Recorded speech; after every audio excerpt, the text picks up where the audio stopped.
Welcome back to the channel, guys. We have more gaming and PlayStation news, rumors, and leaks to go over. Two big titles, Resident Evil Requiem and Pragmata, have been put under the microscope, and the results are pretty impressive, especially if you play on PlayStation 5 Pro. According to Digital Foundry, both games will run at a smooth 60 frames per second on the PlayStation 5 Pro. And the best thing about this is that this performance comes with full ray tracing enabled. Now, for those not familiar, ray tracing is the technology that makes lighting, reflections, and shadows look incredibly realistic. It's one of the features that really sets apart the new generation consoles, and the ability to play games that run at a smooth 60 frames per second with ray tracing enabled is one of the reasons why a lot of people picked up the PlayStation 5 Pro. Both of these games are powered by Capcom's RE engine, and that's the same engine that gave us Resident Evil 7 Biohazard back in 2017, and it's been the backbone for Capcom ever since. From Resident Evil Village to the Monster Hunter series, the engine has proven itself time and time again. It's no surprise that it's being pushed even further on the PlayStation 5 Pro. So great news if you enjoy playing games on the Pro. Two excellent games to look forward to. Resident Evil Requiem takes place 30 years after the fall of Raccoon City, the event we all remember from Resident Evil 3 Nemesis. The story introduces us to Grace Ashcroft, an FBI agent and the daughter of Alicia Ashcroft, who longtime fans will remember from the Resident Evil outbreak. Grace is investigating a string of grisly murders inside a hotel, but there is a chilling twist. It's the same hotel where, actually, I better not say this just in case you are not too familiar with the story. I don't want to ruin anything, but let's just say there is a chilling twist. I'll leave it there. During previews, players got to step into Grace's shoes as she's stalked by a bloodthirsty creature in the hotel corridors, and for the very first time in the series, you will be able to switch between third-person and first-person perspectives. That alone could completely change the way players experience the horror within the game. How do you intend to play Resident Evil Requiem? First-person or third-person? Let me know in the comments. We also have Pragmata. This game has been shrouded in mystery ever since it was first announced, but early impressions are starting to reveal what it's really about, and some players got a chance to test the combat system and some environmental puzzles. And while the details are still slim, one thing is definitely clear: it's aiming to offer something fresh, something different from the usual Capcom formula. Two excellent games to look forward to that are going to be absolutely incredible experiences, which the PlayStation 5 Pro will elevate to another level. So let's move on to another game with an incredible level of hype building up as we learn more new features and gameplay almost each week, especially as Sony and Sucker Punch build up the anticipation. That, of course, is Ghosts of Yotei. Now, if you're watching this, Lucas, bro, hopefully I've pronounced Yotei correctly. If you don't know, Lucas is someone who's been following the channel closely for a while and always picks me up on my pronunciation, especially all things Japanese, which I really appreciate. And there are many of you who follow the channel closely who regularly comment on the video. As always, guys, I really appreciate you guys tuning in consistently and taking the time out to engage with the videos on the channel. Now, we've seen glimpses of this upcoming game, and while the story of revenge is at the heart of it, there is one feature that's starting to get people really excited about the game, and that is this mysterious wolf companion. The main character, Atsu, won't be alone in her journey. Yes, she'll always have several allies, but it's the wolf that steals the spotlight. Now, the wolf isn't scripted to simply show up for one or two missions. Instead, it's tied to a unique bonding system that makes your relationship with it grow over time. So how does it work exactly? Well, at first, the wolf roams freely. Sometimes the wolf might bite and help you out when combat gets a little bit intense, but it's not guaranteed. If you want the companion to truly fight alongside you, you will need to earn its trust. According to the developers at Sucker Punch, you will have the ability to build that bond by discovering new wolf dens and rescuing caged wolves out into the world. If you do this, it grants you points that can be spent on a special skill tree, only focusing entirely on the wolf-related abilities. So in essence, the more you help out the wolf and the more you discover dens and help other wolves out and release them back into the wild, the more points you have to unlock new abilities specifically related to the wolf. And that helps build the bond where you will see the wolf help you out in more battles in the game. By you helping out the wolf in the game, this unlocks and increases the chance of the wolf appearing at your side, and even adds new skills for it to use in battle. Think about that for a moment. You're wandering through the open world in the game, surrounded by enemies, and suddenly your wolf companion bursts out onto the scene to back you up. Doesn't that sound like the kind of moment that could completely change the flow of a fight? The system seems dynamic, almost unpredictable unpredictable, which is great. It makes it even more exciting that you're going to be trying different things and hopefully get different results. Now, of course, the big question is, will building that bond with the wolf feel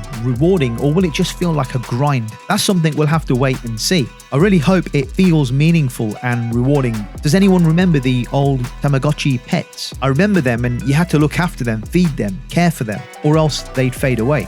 I'd love for the wolf companion to have those kind of mechanics and feel a little bit like that, where you're nurturing the wolf over time, feeding it, caring for it, building that bond until it truly feels like part of your family or companion in the game, a long lost companion rediscovered, rather than just another system where you're grinding quests, checking boxes and leveling up only to push the story forward. So really interesting to see how this gameplay mechanic works with the wolf. Hopefully we get to hear more about it, and of course other features as players get actual hands-on with the game at the Tokyo Game Show.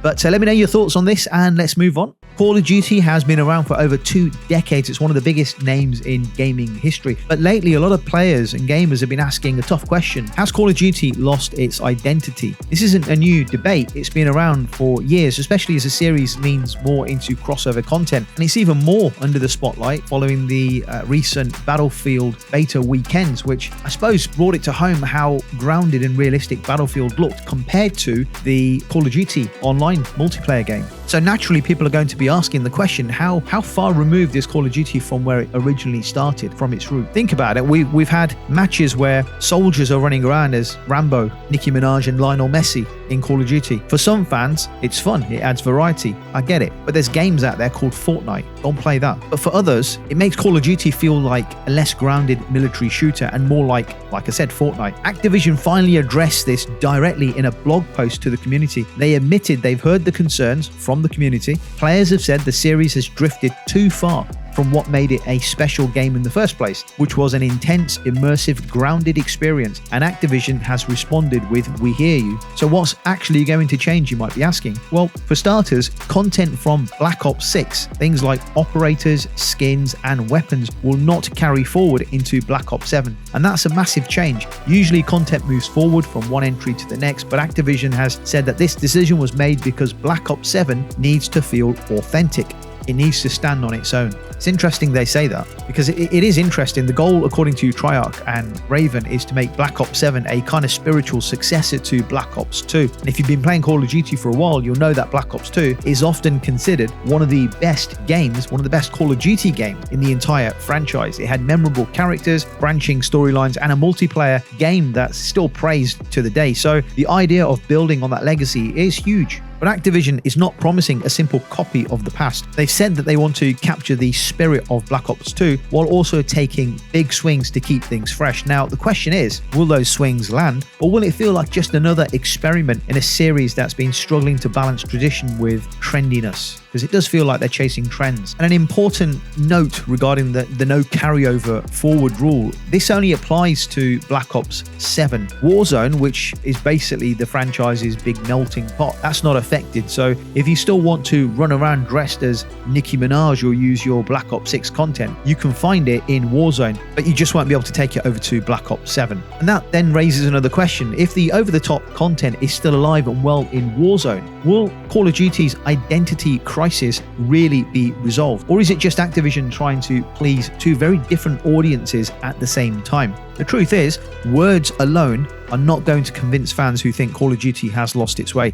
It's going to take action, and that means the real test will be when we actually see Black Ops 7 in action. And luckily, we won't have to wait too long. Activision has confirmed that Call of Duty Next is happening on September the 30th, and that's when we'll get to see the full multiplayer reveal for Black Ops 7, followed by its first beta just a week later. Until then, the big question remains, can Black Ops 7 bring Call of Duty back to its roots, or has the franchise changed too much to ever go back? What do you think, guys? Let me know in the comments, because I mean, gamers have been saying that Call of Duty has lost its way and lost its identity for quite a long time, and Activision hasn't really listened to them. Isn't it ironic that Battlefield 6 launched its 2 beta weekends, and honestly, it was brilliant, it was refreshing, and it reminded me why I used to love Battlefield and Call of Duty games back in the day. And it also reminded me of how far removed the current Call of Duty games are from what I personally want from a military shooter. And with so many gamers having a great time playing Battlefield 6 beta, and with Call of Duty pre-orders lagging behind, I guess Activision felt they needed to react, right? And don't get me wrong, Battlefield 6, it's not perfect, but my God, it's so much better than what I imagined it would be. There's still a lot of work to do, don't get me wrong, but it's fantastic. 2 great weekends playing Battlefield. So Activision is responding, and this is their response. And we'll make our minds up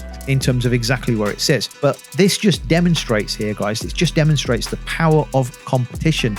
All of a sudden, Activision has had to pull their finger out. Those people that wanted a more grounded and realistic shooter, that have been complaining about how far Call of Duty has drifted for years. They've had to put up with the Call of Duty games not giving them what they wanted. They're looking over their shoulders at Battlefield 6 and thinking, hey, this game looks fantastic. It looks grounded. It looks realistic. This is what I want, a realistic military shooter. And that then has Activision worried. Activision and Call of Duty are now talking about listening to the community. They're talking about going back to its roots. It's funny how they're listening right now after the Battlefield 6 beta, right? Just funny how these things work out. And again, just goes to show it's why you should never underestimate the power of competition. It gives gamers a choice. It gives us a choice, right?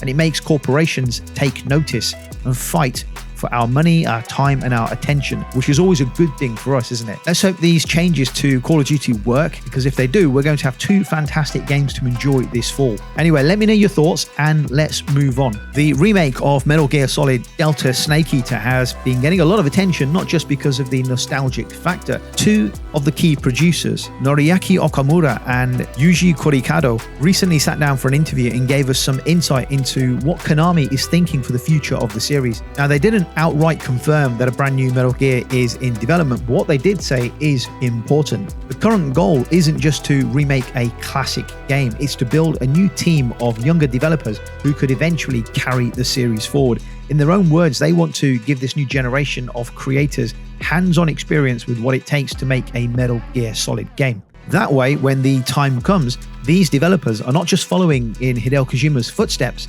they'll be capable of shaping the franchise in their own specific way. Now, this does raise some interesting questions. Can a younger team with fresh ideas, but less history with the series, really capture the depth and complexity that fans expect from Metal Gear Solid? Or could that actually be what the series needs? A new perspective to keep it alive for another decade, for a new generation of gamers? I mean, how do fans of Hideo Kojima feel about this, knowing that there could well be more Metal Gear Solid games, new games, created, but not with Kojima-san at the helm? How do you feel about that? After all, these games would be aimed at the next generation of fans, and they may not be too concerned about who the creator of the original series of games is. That still would feel a little bit weird for me. New Metal Gear Solid games without Kojima kind of doesn't feel right. For now, the focus is on Delta Snake Eater, which is set to release for the masses on August the 28th, and we'll get a feel for how people feel about this remake. But let me know how you would feel about a new series of Metal Gear Solid games without the legend,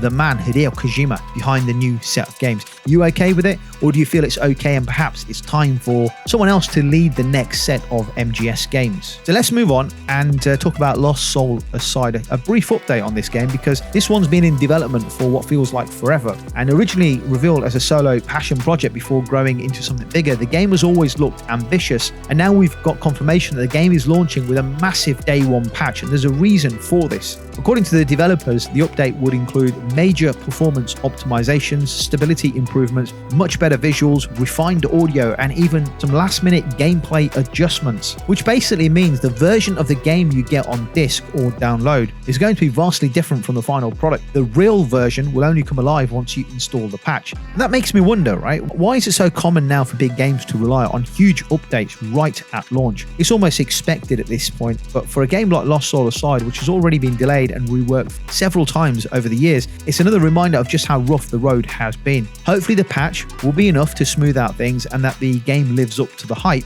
I've been looking forward to playing this for a very long time, and I know there's been some early footage that's been leaked, and honestly, the early footage does not look great. Perhaps it's why the game has such a massive day one patch, and of course, the leaked footage doesn't have the update, so of course it's going to look a bit ropey. But the footage has leaked, and so avoid it if you can. You don't want to get into spoilers and things. You don't want to get into that territory, so avoid it. Wait for the patch to come out, download that day one patch, and then hopefully we'll have a decent game. But it does remind me of what happened with Mind's Eye, if you remember that disaster. Before that game's release, there was early footage that didn't look good, and the developers kept telling people, wait for the day one patch. And when the game launched, it turned out to be an absolute disaster. I don't expect that to happen with Lost Soul aside, especially with Sony working closely with the developers. I'm hoping the game will run smoothly once it's actually had the day one update. Still, as the saying goes, once bitten, twice shy. A small part of me can't help but think back to the Mind's Eye mess. There were hardly any reviews and the marketing was almost non-existent. With Lost Soul aside launching in just a couple of days time, I've not seen any marketing from Sony either.